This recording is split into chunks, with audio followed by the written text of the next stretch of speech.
Y'all, welcome back to Kentucky Fried Wargaming, where two guys who aren't qualified to talk about anything decide to talk about a game with hard math and chance. I'm Joe. And I'm John. And on this episode, we are continuing our Faction Identity series that we started with the Nords just a couple weeks ago. And this time, we're walking into the next faction that we know as well as we do the Nords. The one that we've had the most experience with. I started the game with Nords. John started beside me with the orcs on dinosaurs, the Wadroon. And since then, we have both played into and with an obscene amount of Wadroon. So this seemed like the obvious next choice to dig into a faction that we could speak to with just a little bit of education. Yeah, and hilariously, I've never played the mirror match of Wadroon, because in our group, there's me and a single other person who plays Wadroon, and we've just never actually faced each other. What? You guys haven't fought? No. That's so wild. Yeah, it's crazy. I'm going to slip Eric a 20 and make that happen at the next, random matchup pool. We're both going to the tournament, so it might happen at the tournament. Oh, I'd love it. I've played against a lot of Wadroon because of John. And again, in the group, there's another Wadroon player who I've played a number of times. Great time.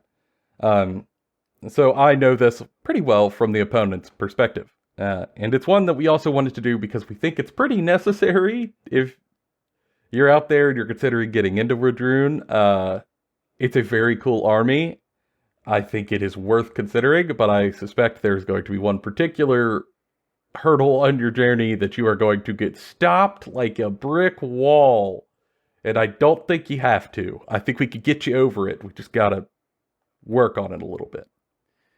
Yeah, I think normally we've started these by going into what the big faction rule is for the army.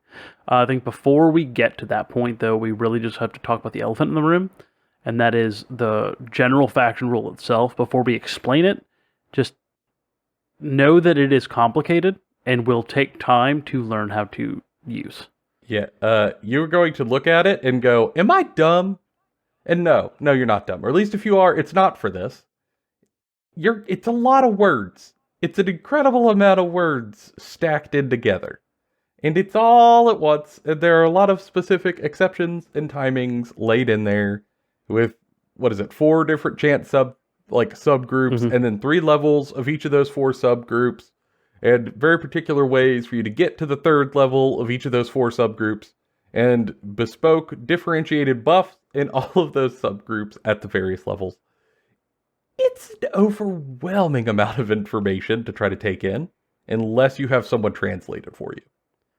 Yes, and I will say 2 things at the rip. A, it is worth learning because it flavorfully matches the lore very well and feels very cool. It is very fun. We've done a lore video on for the Wadroon. If you really are lore sort of oriented, worth watching. And then 2, Parabellum, at the very end of their rules PDF for Wadroon, the very bottom of that, there's a page that is basically like a how-to guide of how to play. All the factions have it, but specifically for Wadroon, you should scroll all the way down and you should read that. It'll help explain it very simply, and it also kind of explains their intent behind the system and just sort of makes it make more sense. Because if you just read the rules as written, it's going to be a little confusing. It is an overwhelming amount. So in short, you're gonna be generating little tokens and spending them. That's the core of this whole thing. Can you count to 3? Everything is count to 3. If you can play this. It's going to be a little weird, but that's even Oogers can do it. Only Oogers are in units of 3, so they can count to 3. That's how that works. They got 3 fingers. They don't even have to take their shoes off. Mm-hmm. So, how does this work? Okay, first off, in order to interact with this system, every warband, which is a collection of units based around a character in your army, has an assigned war cult. Right, a cult.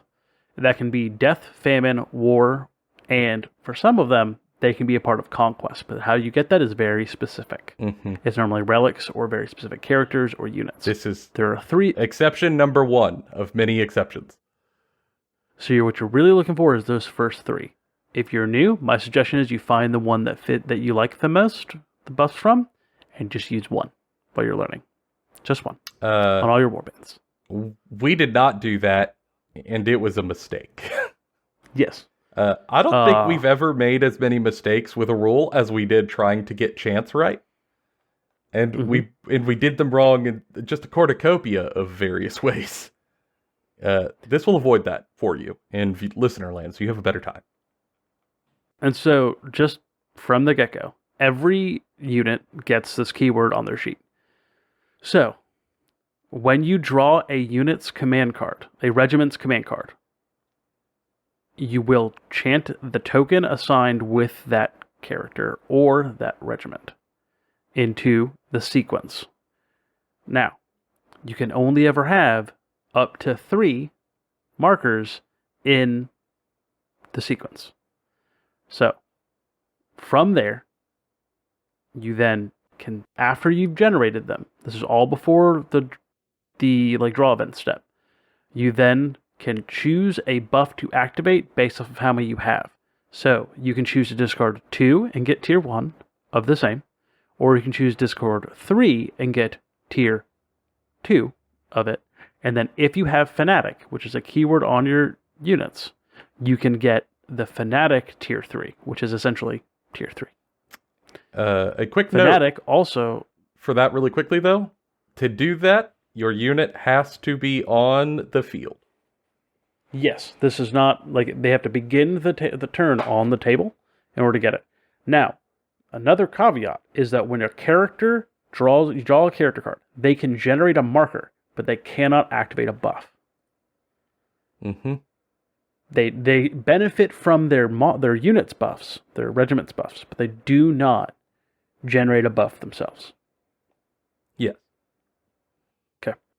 So, before we get into what the actual rules themselves are, we will go through an example, right? Say I have a regiment of Blooded. I draw that unit card. They have the War Cult. I already have 1 war marker in my sequence. I draw the card. I generate 1 more war chant into the chant sequence. I then choose, because I have 2, to activate it to get +1 defense, which is the tier 1 ability, and I can remove Broken for war on the Blooded. Because you just drew them off the top. Yes. Now, where this gets complicated is once you hit 3, you have to chant. Whether you want to or not, it will proc. Yes. So you always chant a token, if you can, and then you always proc at 3. Mm-hmm. And maybe that's not the unit you wanted it to proc on, but stuff happened. That's where this gets complicated in terms of how you actually play it. Like, in addition to learning how it works, it's hard to pilot. Yes. And what makes this cool, let me just explain before we get into the rules why this is cool, is because you get to play a super combo-y army that gets, pushes way past where they should in a lot of ways by using this really well. And it feels like the models themselves are sort of chanting across the battlefield and this big cacophony of music coming from them as they sing these big battle songs. It's very cool and thematically very interesting. It's worth learning how to deal with, and once you start getting into the flow of it, it feels really engaging and it's a really fun mini game to play, essentially. But, one more thing before we move on. I forgot to mention this earlier. Fanatic. The special rule that you can have on some units, or artifacts can give out, or some characters give out. Fanatic. If you have that, every time you would go to chant, you always count as having 1 additional. So if I have 2 markers, they count as having 3 markers. Mm-hmm. If I chant with 1 marker, they count as having 2 markers. So you get a little benefit. You get more efficient. You can chant harder. What makes this interesting is that if you have a Fanatic, if you have Fanatic and you have a character in that regiment, you can then draw the regiment, generate a marker, and then immediately play the next card because you're attached to that regiment, and then you can generate another marker And now a Fanatic unit, that means you have 2, assuming you had a 0 pool. You'll have 2 in the pool, and then you can immediately have a triple, like, tier 3 big buff. Mm-hmm. Very good. So, TLDR, Fanatic, very good. Yeah, I already, like, we have taken these and simplified them, but I already feel like, oh god, it's too many words. But that's the long and short of it. Fanatic lets you chant harder, earlier, faster, and get buffs you couldn't do otherwise. Yes. Just hypes everyone up to oblivion. The core 3 cults. We're going to start with the first one, Famine. And it's 2 tier 1 ability. I mean, I think it's best to first say what these roughly do in terms of their idea. Because, like, you don't need to memorize the tiers out there. You just need to know roughly what each of these do so you can look for them. Mm-hmm. So, like, generally speaking, Famine it sort of increases your alpha strike capacity for whatever its buff is on. You know, we're going to read through them one by one here in a second, but, like, if you anchor in your mind just generally what the tree does, you're going to forget what all the different buffs do in, like, the tiers, right? Like, you're not going to remember this. But at least you'll remember, okay, I think in this moment I might need some, like, I need some charge. I should look at Famine. Mm-hmm. Stuff like that. So, Famine, generally speaking, you're going to get charge bonuses, you're going to get better on charging things, the moment you want to get out there and get stuck in, Famine helps. Now, quickly, tier by tier. So, tier 1, this requires 2 markers to activate. You give the regiment that chants this +2 charge and shock. Shock means +1 clash on the charge. Real good. It's very good. This is very good. This is just gas. This is gas. If you just want to, like, get to 2 markers and go, this is great. You're just like boom, boom, boom, boom, boom. You're going to get into combat. You're going to punch really hard. This faction really wants to do that because they're kind of glass cannons in a lot of ways. So you want to get there, hit them, move. Mm-hmm. It lets you make riskier charges without having to worry about missing. Tier 2, which takes 3 markers, you get Relentless Blows, which is 1's generate extra hits. Mm-hmm. I mean, it's just good. It's just good. Just good. And then if you also have Fanatic, so 3 markers and Fanatic, they get Impact +2 and Glorious Charge, which means that this thing that now charges better, hits better on the charge, also now does impact hits, and also has more attacks. Like, it just kind of hits, blends, bleh. Yep, there's that alpha. You turn normal orcs into cavalry. Yeah, they do. Truly, they hit like horses. And then the thing, though, there is, like, most of those are charge only. So, like, that's when you're going to want to pop them, and that'll help you pick your units you want to use your buffs on. The next one up is Death. Death's general idea is that whereas Famine is more of an alpha strike, Death is for when you are in the thick of it and you're wanting to sort of slobber knock, haymaker somebody. We've already charged, we are stuck in. Now I'm trying to actually throw some punches back and forth with you. And Death gives you a bunch of buffs that even once you're already in combat, you'll be able to proc, you'll be able to get stronger, you'll be able to hit harder, you'll be able to hopefully win trades easier and faster than your opponent would, assuming that you get the Death proc off where you want it. Okay, so first, tier 1, 2 markers. Your +1 clash. Simple. Love it. Simple. Done. Easy. Most of this faction is like clash 2. Now you're clash 3. Which makes them very good. Did you get inspired on a charge or something? Clash 4. Great. Beautiful. Perfect. Love it. Next up, the 3 markers without Fanatic. You get Flawless Strikes. Again. That's good. You're hitting hard. More damage. You're just trying to get the damage through to win the fight. This punches through armor. Like, just better. Tier 3, with Fanatic, right? You have 3 markers and Fanatic. You gain Untouchable, Deadly Blades. So this means your stuff that does go through is going to cause more wounds on if they roll 6s. And I can't exactly remember what Untouchable does, but it's a good keyword. Again, it's about that trade. You're trying to go back and forth. I want to hit you harder, but also, make you pay for trying to hurt me back. That's the whole point of Death. And then that leads us to the last of the core cults, as we'll sort of refer to them. in War. In War, for me, is pretty simple. It's similar to Death. Whereas Death is more about trying to better haymaker your opponent to hurt them pretty badly. And Famine is about that alpha strike to get the charge and get stuck in. War is beefing up your guys so they can better take a beating. Whereas the other two are more offensive in nature, but mostly. War is more defensive in nature, so that you can absorb some impact or some punishment and try to survive through it where that's necessary. Yeah, so this is the one that I actually use the most, because like even though I've played a lot of games of Quadroon, I still think that I'm probably like intermediate. Like I still got a ton to learn, especially when it comes to chants. And so I really suggest that if you are newer, you just play with War for a while, off the rip, because it adds some safety. Yeah, I would say War or Death are probably the two that like pretty much all the time you'll find a use for. Yeah, and here's why. Because for tier 1, for 2 markers, you just get, you remove the broken status if you have it, which means you free up an action if you're broken, Great. which is great. Love it. In addition, +1 defense. When you have like veterans that are defense 2 with a shield, and so they're normally defense 3, making them defense 4, really good. If you have like a unit of like hunters that are defense 1 and your opponent doesn't have any cleave, and then you go up to defense 2 and they expect it to be able to wipe them pretty easily, and then they left 2 stands alive or a stand alive, that's frustrating for your opponent that your screening unit didn't just get wiped. That's useful.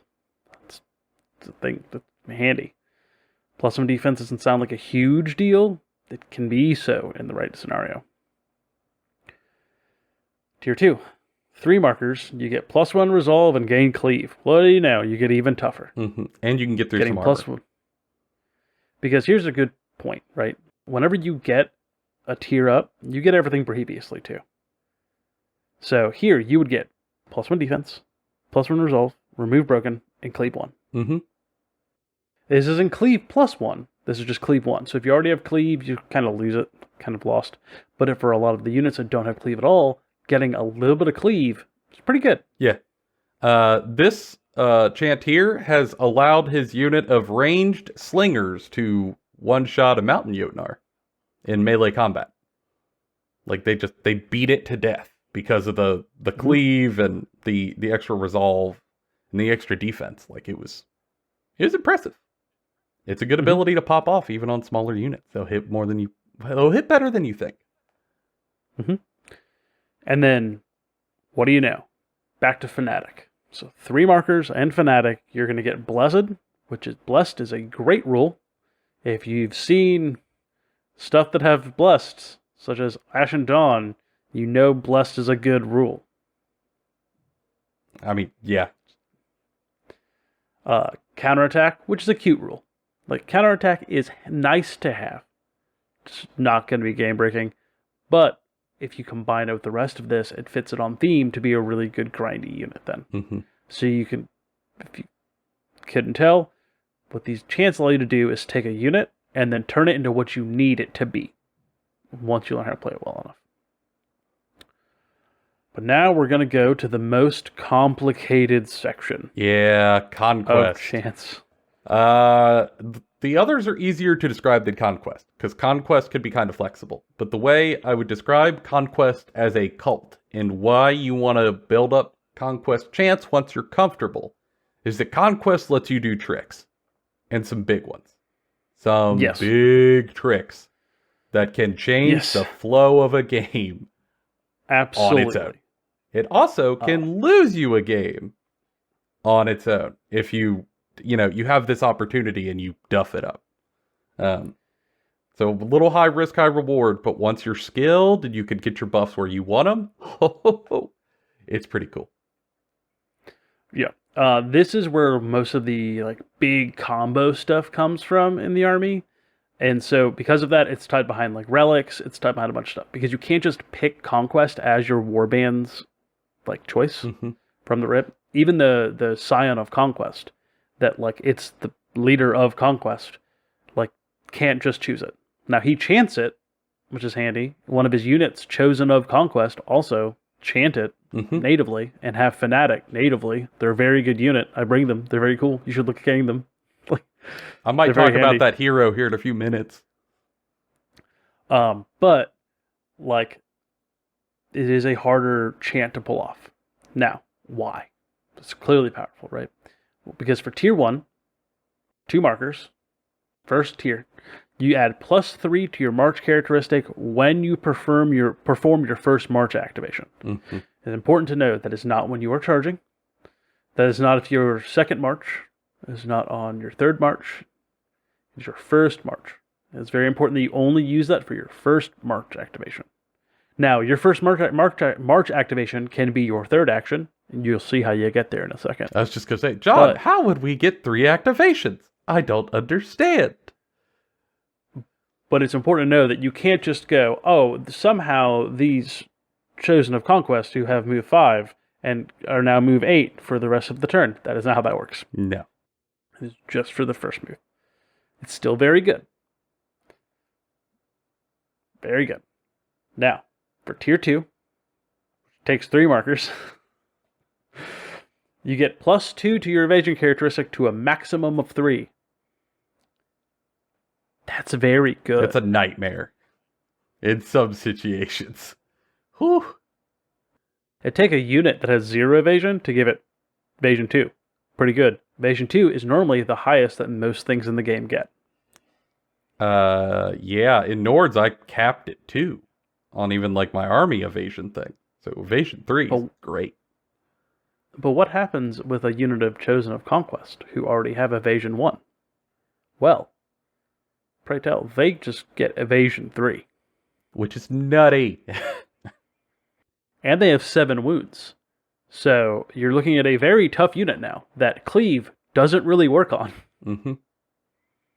It's true. Very good. I would argue that would be good on its own, but alas, with Fanatic, you could do more. Yeah, with Fanatic, you can have penultimate Wadroon. You can have Apex Wadroon. The Apex Predator, if you will. Yeah. And that is, you get to perform a third action if you have Fanatic and you chant with 3 Conquest markers. Or, if you have Fanatic, you chant with 2. Boom. You get 3 actions. Now, that's awesome. Okay? Because now you can move, charge, clash. You could move, aim, shoot. You could move, shoot, move. Or move. Move. If you really need to if you need to dive on an objective, move. You can also, like you're playing Imperial Guard. Say you're in combat already, you can now clash, move, charge another unit. To just like if you kill that unit. Stay stuck in. Now, it doesn't let you break the rules in the sense of like you can't do more than 1 clash action per turn. Yeah. You can't go clash. Or volley. No. You're still limited by how many times that actual action can be used, but it does provide us a ton of flexibility. For instance, there's a way to take relics and like stuff on a unit of slingers with a character, and you can give them a move, and if their second action is a shoot, another free move, and then they get their third action to be whatever they want. It's technically 4 actions. That's great. Incredible. Like in an action economy system, you want to have more activations. This is very good. Now, just if you're going to chase this dragon of combo, just make sure you're actually talking it through with your opponent. I think the first couple times I did this, I got it wrong. I know you did. And there's no thing. I know. Games. And so, like, learn from us and really make sure, you know what you're doing when you do it. Or if you're going to make mistakes, you inform your opponent, hey, like, this is a thing that, like, I'm learning, and explain it to them. And like, so they know what's going on. And also, like, if you're going to a tournament or you're going to like a bigger event, maybe play a bunch of practice games with Wadroon, specifically with those combos, before trying to go to an event. Because it's really easy to mess up, and especially because this is your faction rule and not necessarily your army, like a basic rule, and you're breaking a bunch of rules of the game, you really want to know what you're doing when you're playing with someone else who maybe has never played your faction before, or like has played against very little of your faction, and it sucks to accidentally cheat. Yeah, which will happen if you're not careful. And even if you are careful, still probably gonna happen in our experience. It's not done maliciously. It's just a lot of rule to try to find all the pitfalls in. And you got to give yourself some grace and also like let your opponent know so they can try to help you get there. You know. But we spent a lot of time on just talking about war chants. We didn't even talk about hymns of the brave. The other army rule that you probably don't even remember for your own faction, because war chants takes up all your brain. You're probably right. When a character stand in the Wadroon army destroys an enemy character stand as a result of a duel action, the regiment that the victorious character stand is attached to gains the fanatic special rule until the end of the round. So that means, if you have a hero leading a unit, they murk an enemy hero in duels.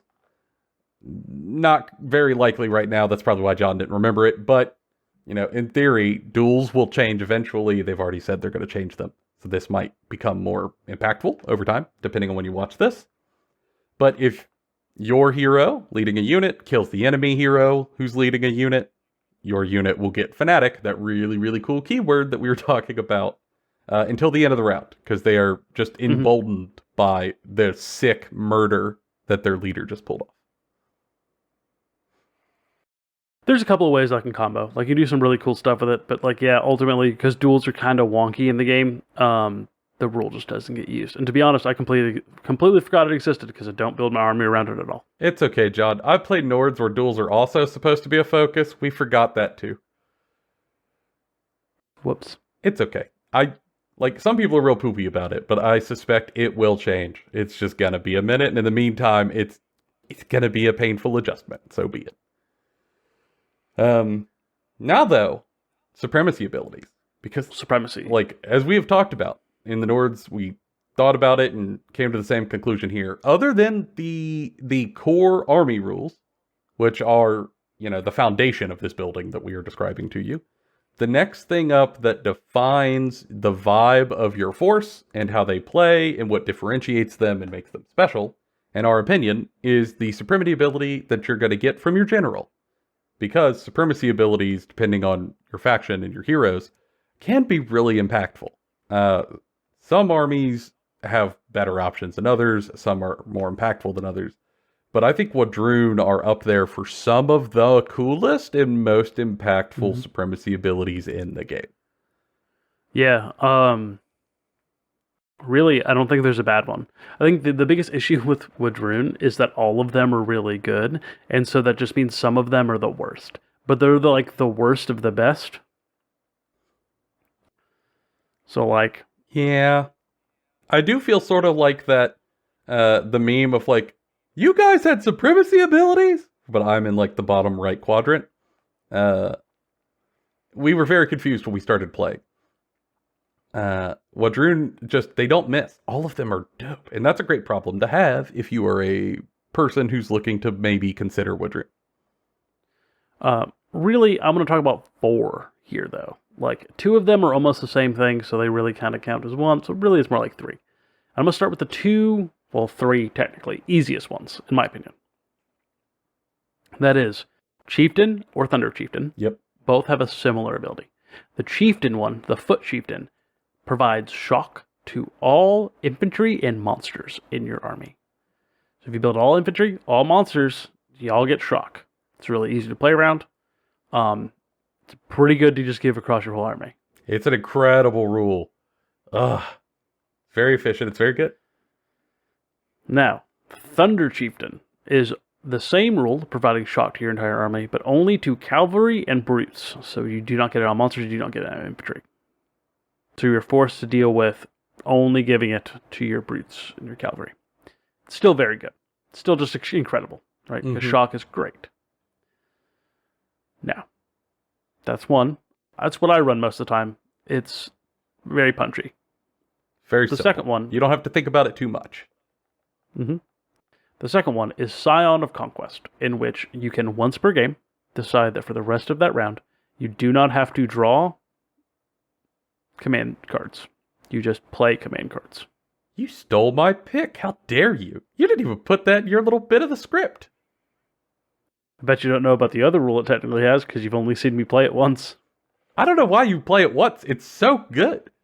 I also low-key think it's helpful for new players, depending on your mindset.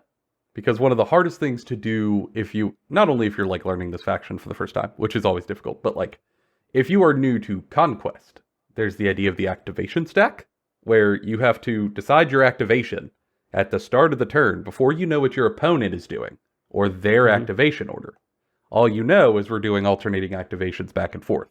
As to what they're going to put in what order, it will be preset, and you have to preset yours the same way, and that means you might make some bad choices, you might get activated in the wrong way, and then you're going to have a bad time. Happens all the time when you're learning the game. That's normal. You will get better at it.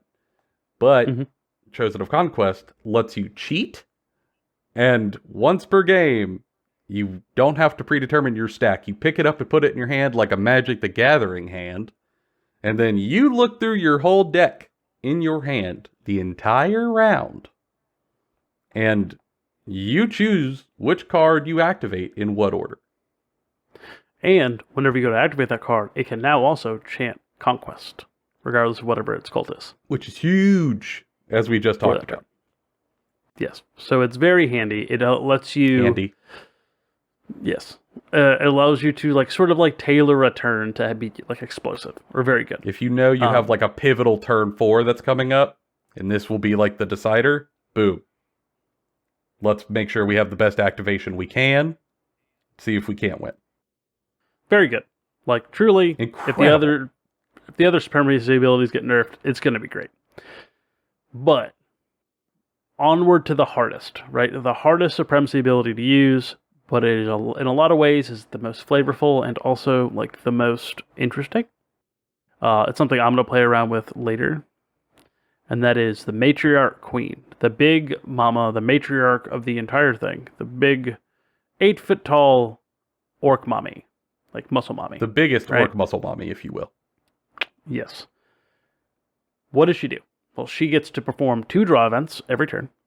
And that is important because base, without being your warlord, gets a draw event that heals. Like you pick a unit within 8 inches to heal. Which is good. Pretty cool. Like handy. It's neat. Now, what she also gets to do as her second draw event is she gets to pick an infantry unit, an infantry regiment within 8 inches, and give them Fanatic. We just talked about how Fanatic's really good. What if you could just give Fanatic to different units, not just with relics, or not natively? Like, what if you could just pick a unit to have Fanatic you needed to do something? I mean, that trying to pick the right unit and having them in the right distances and the right ranges to get her, like, her buffs and leverage them is why that's so difficult compared to some of the others. But it's gas. It's got gas in the tank. It's got a lot of gas. It also it has to be an infantry unit. So you can't just be like giving Tantor Fanatic, right? We used to be able to give Tantor Fanatic. There's a reason why we shouldn't give Tantor Fanatic. We should not have. Tantor should not get Fanatic, period. The dark times are gone, John. They won't come back. Well, beyond the dark times, we're going to talk about what the army does, right? What does it do? How does it play? And you probably look at it and you're like, those are orcs. I know what orcs do. Unfortunately, you're probably not on the nose with it. I mean, you look at classic, yes, but no. Yes. Same thing with the dinosaurs part. You're like, I know what dinosaurs do. I can almost guarantee you. And you're going to go, well, actually, no. Yes, but no. Because what you think this army does is just like punch really hard and like roll over stuff like huge monster trucks. And you're right, sometimes. But how they get there is different from how you would expect. You would expect them to just like take a little bit of damage, move pretty fast, get in there, right? Mm-hmm. No, they're a finesse army until you get to do the damage. So you have to finesse your way through this fight until you can do a sucker punch. It's a lot of playing cagey, I won't lie to you. It's very cagey. It's very combo heavy. It's very like nuanced, right? Like this is not just a I'm going to push models forward and fight you army. That's not going to work that way. It's actually one of the things similar to Nords that is sort of when showing new people this game. I've had about like 12 new people go, I really like orcs on dinosaurs. I really like ogres in AOS. Are those the same thing? And I have to go, no. Not at all. I mean, in an AOS comparison, it'd be more akin to like Beasts of Chaos than anything. Like, don't get me wrong. In the end, you are going to get in there and you're going to smash, you're going to eat, you're going to rip, you're going to tear. You're going to use your monsters, you're going to use your elite infantry units, and you're going to hack them down.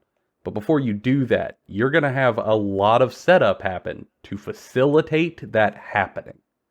You have to sort of like set up a Rube Goldberg machine, get it moving, give it a minute to get some momentum, and then you come in and start absolutely beating the brakes off of anyone you can get your hands on.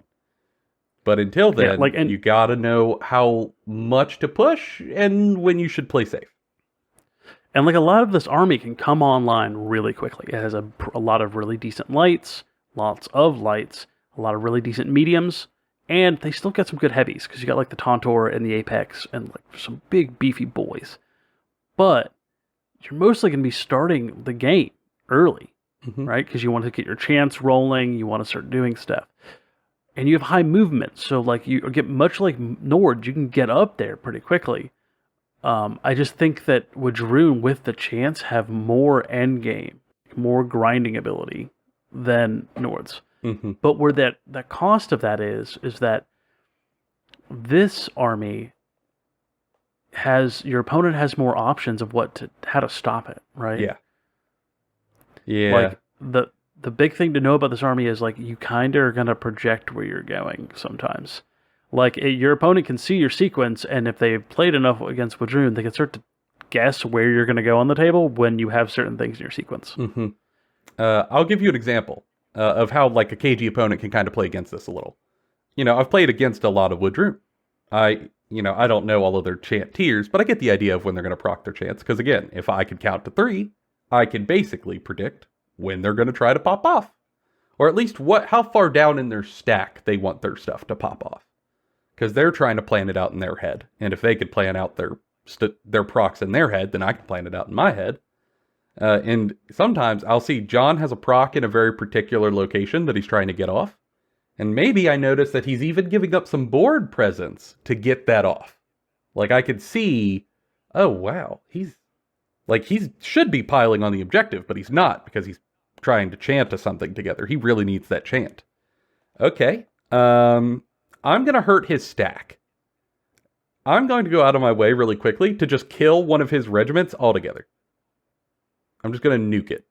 Under the assumption that it might pull something out of his stack earlier than he expected. Now making his proc order off. And I didn't necessarily need to kill that thing before, but I know that doing so has a fair chance of really hurting his game plan. And now he's got to try to like feel his way through this dastardly monkey wrench I have just thrown in his beautiful machine. That is a thing that Nords isn't quite the same level of susceptible to. And granted, sometimes I'm going to kill a thing and it wasn't in the right place, so it actually doesn't hurt your stack. But sometimes it will. And that's just kind of the risk you take with Wadroon.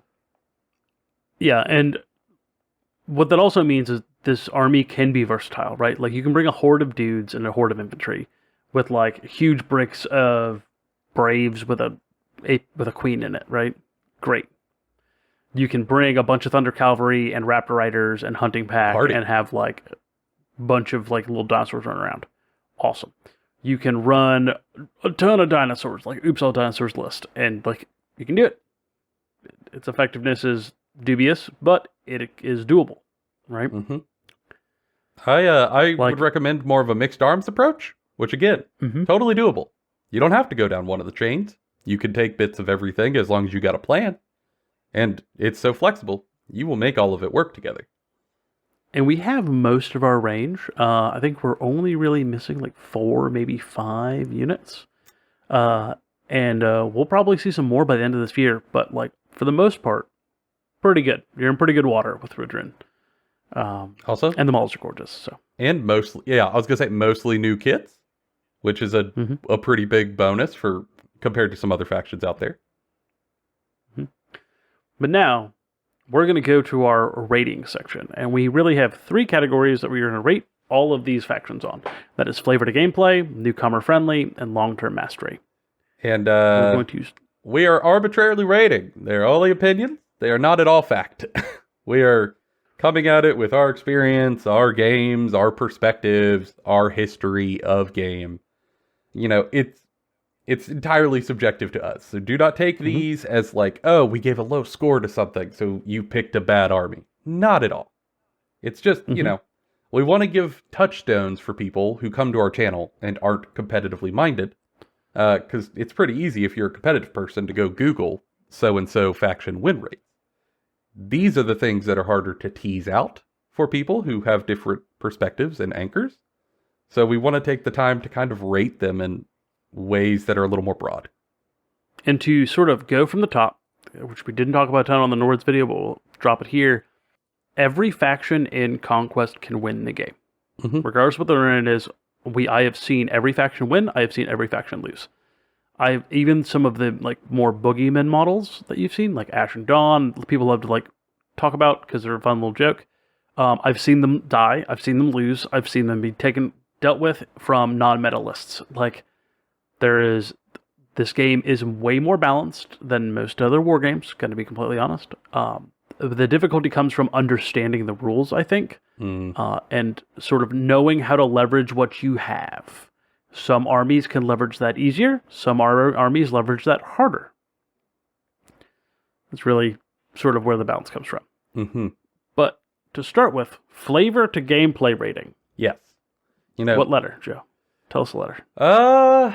This is one that matters most to me, so I think about, like, I kind of like quibble back and forth on my own noodle about it, because I'm a person who anchors a lot of my enjoyment off of the lore when I read it, and how it sort of grabs me, it pulls me into the world, it paints a picture for how these little minis live in the realm that is being created by the, like, the IP holder.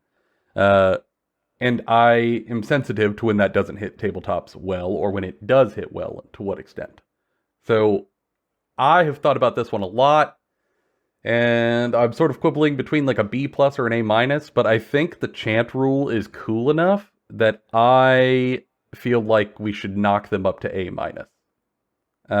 Because when you read Wadroon Fluff, the way they chant, the way they divide amongst the cults, the way they sort of hit this beautiful musical crescendo of violence, and then have a big surge before kind of trying to pull back, is just represented really, really well here. And in unique ways. Yeah, I think the flavor to gameplay rating within their own setting is really what pushes it above for me. Because if you just look on the tin at orcs on dinosaurs, the gameplay doesn't really match that description for what we think orcs on dinosaurs are in normal instances. But Parabellum has written a very interesting take on what these orcs, effectively what they are, and on dinosaurs are. And it's a much different story. And this mechanic fits that story, the story they've written very well. And it's very cool and very flavorful, and it helps you engage with the faction in the way that it was written.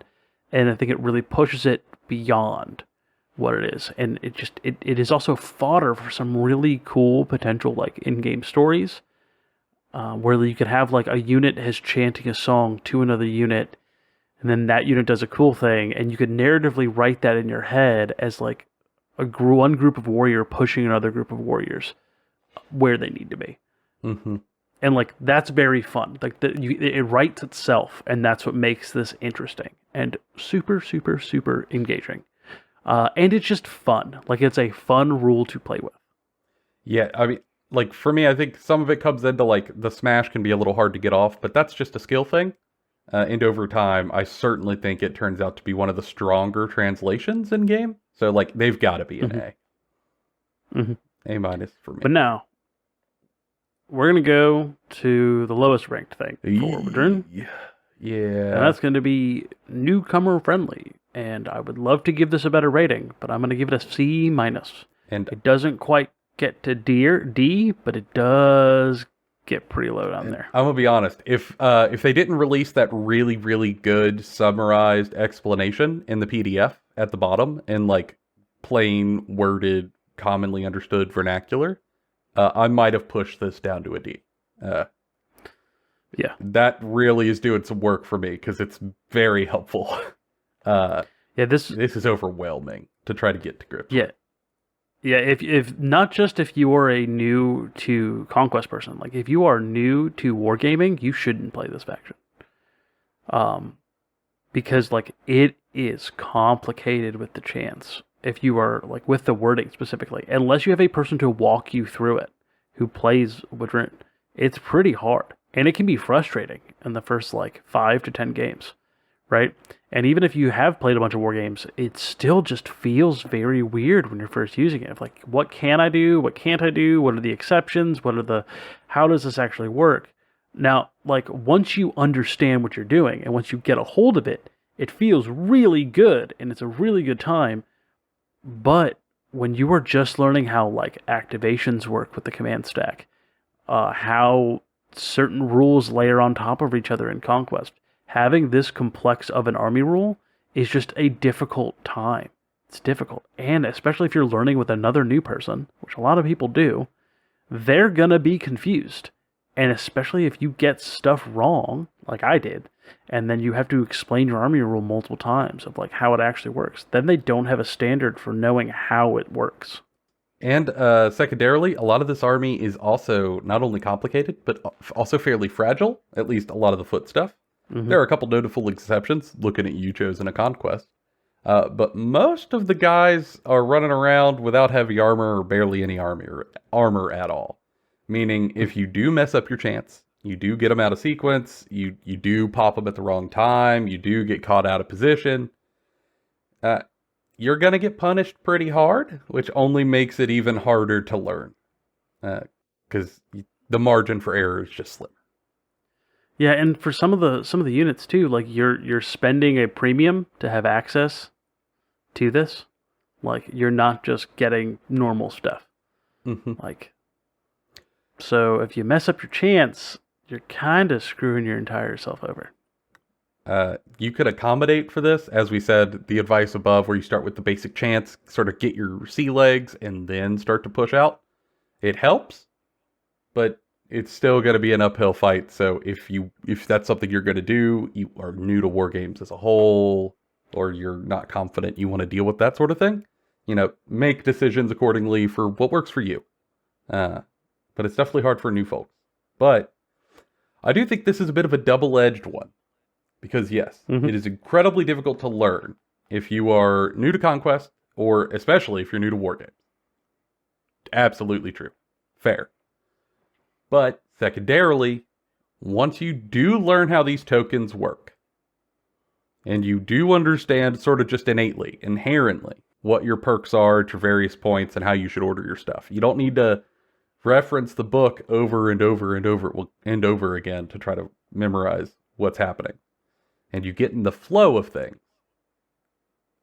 That's when long-term mastery comes into play. And for me, I think Wadroon's long-term mastery is an easy, rock-solid A.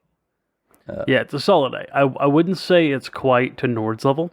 Because I think Nords actually have like a very, very high ceiling where they can go. Like Nords can pull a lot of wins out of like nowhere. Based off of their rules, but like you have to know how to leverage it. Would Wadroon have like a limiter in the sense that your opponent can interact with your chance to a degree by killing a unit or doing a thing? And you kind of project where you're going to go, like where your combos are going to go off, and you need a little bit of ramp time. So like it isn't quite as powerful, but at the same time it is, because you're doing stuff like triple activating. Yeah. It's really good. I mean, like, that's a pretty great perk to get, with the downside that sometimes I might make it proc on a different unit. But like you got to get that mastery in order to get there. So I think that the faction's really good for that. And like truly, like it's worth learning and learning how to play. But you have to know what you're doing going in. Like you can't just like pick this up and go, I don't like war game rules.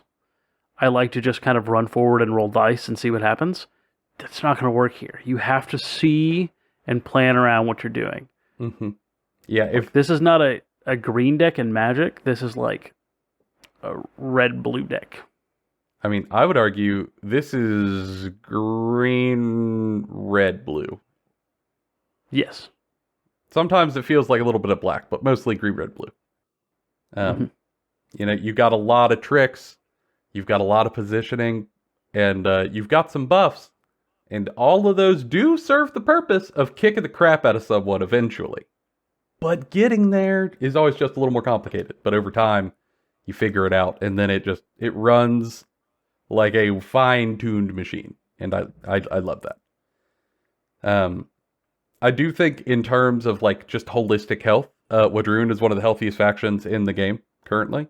In terms of like their design space and just how they are vibing with their community, for lack of a better term. Everything's got issues. Tantor had problems. It's getting adjusted. We're in the process. But overall, everyone seems quite happy with their Wadroon if they've been playing it for a minute, and I can see why. It's well designed. It's fun to learn. It's just maybe we could take the chance and make it look far less intimidating when you pop open the roll of papyrus. I'll be honest, if anyone like works through the chance mechanics, they're here because they love dinosaurs and like weird combos, and that's these two things in spades. Like it's a great time. It truly is. And if you aren't scared off by the rules, I recommend Woodruff. Like I just do.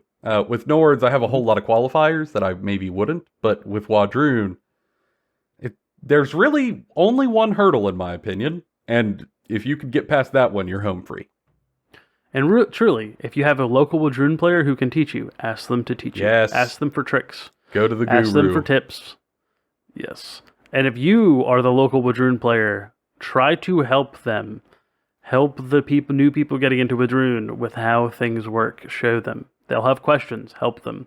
Yeah, as we have mentioned, like if I'm a Nords player and I understand why someone's losing because they don't understand how you're supposed to play it, I should try to help them get there. This is no different. Give them a hand, help them get over the hump, and then the community grows. It's better for everybody. And you'll have another Wadroon player to fist fight with and learn your mirror match, unlike John, who hasn't learned it. It's because we're too soft-hearted to actually harm each other. We want to protect the tribe. I've read the fluff. That's not entirely true. Shut up. Okay. That's going to make this podcast problematic. But for people out there, did we miss anything with the Wadroon? Are you someone who's like a Wadroon master? You could chant all day long. And we missed something crucial. Please, leave it in the comments. If you have advice for people that we missed, please leave them in the comments. We want to make these sort of like one-stop shops for people who are trying to get to grips with a faction. And anything that we missed entirely, we would love to see, pin it, share it, help get it out there to make this a little easier for folks interested in Conquest, because I think the game's worth growing. And if you have thoughts, you have questions, you want to reach out to us on social media directly, please feel free. We're always there. We'll be working on it. And if you wouldn't mind, like, subscribe, share this. God, we'd appreciate it. We're just over 500 subscribers and we're starting to grow. But, we got to keep reaching more people to be able to keep doing this. And we certainly appreciate any of your help. We'll be working on the next faction identity. Be coming out here in a few weeks. For now, that's been all of our opinions, bona fide and Kentucky Fried. We'll see you all on the next one.